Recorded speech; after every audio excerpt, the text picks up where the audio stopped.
नमस्कार दर्शक बंधु मोर चैनल रेसिपी विथ टिकिनी को आपण मानकु स्वागत। आज मु आपण मानकु मुग नड़िया दुहे अगस्ती शाग करी देखैबी। ए अगस्ती शाग विशेष करी कार्तिक मास रे खिया जाय थाए। एथि पई मु गोटे बिडा शाग नैची। ए शाग सब बेले देखि के कसी शाग देखि नेबे। एठी हाफ बाउल मुग नैची, कंचा मुग। एबे ए कंचा मुग को हमें भाजी नबा।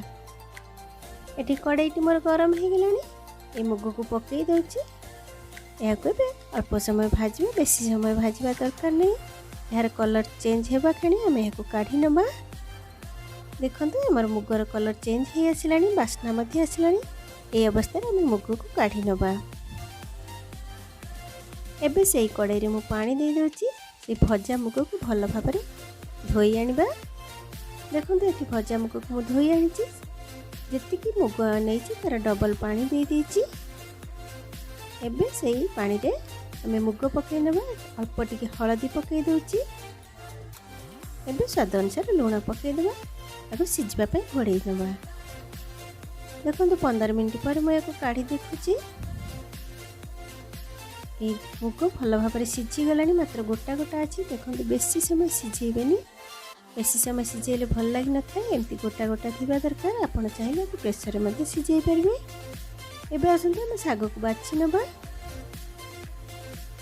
ये अगस्ती शाग देखंतु यार फूल को। एबे शाग को हम एई परि भाबे बाछिबा। देखंतु केमती बहुत शीघ्र बाछि हे जाउची।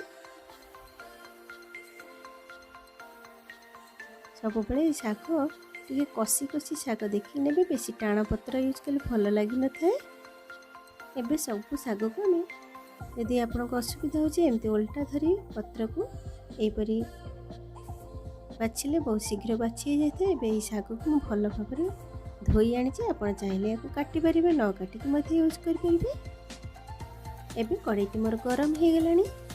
एथिरे मु गुआ घी यूज करूछि। कारण कार्तिक मास रे हमें घी रे ई शाग कले बहुत बढ़िया लागि थाए। आपण तेल मध्ये यूज कर परिबे, मात्र तेल छडा घी रे के बेसी भल लागि थाए। एबे एथिरे मु जीरा को फुटण करि नउची। एथिरे गोटे लंका को छिंडे पकई दोची। अल्प टिके भाजी नबा। जीराटी भल भाबरे फुटी आसिले आमे ई शाग को पकई नबा। देखंतु एठी मु शाग को काटिनी, सेमती एकाठी धोई आनी या को पकई नउची। एबे शाग को पकई आमे अल्प टिके भल भाबरे घांटी देबा। जेमती ई शाग सब पटु भल भाबरे सिझी आसीबो।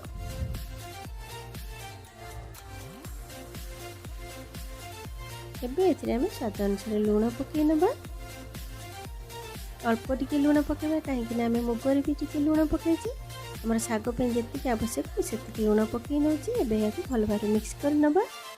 अल्प समय भाजी दे आम सिझा मुग को एथिरे पकई नबा।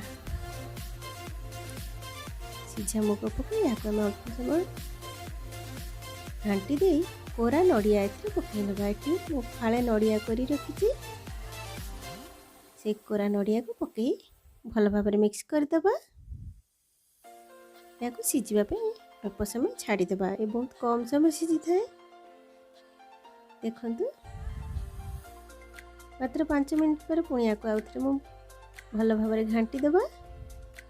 एबे मोर मुग नड़िया दिया अगस्ती शाग प्रस्तुत हो जाए। याको सर्विंग बाउल काढ़ी नबा। जदि आपण मानक भल लगी थाए लाइक शेयर और सब्सक्राइब करबा जमारू भूलिबेनी।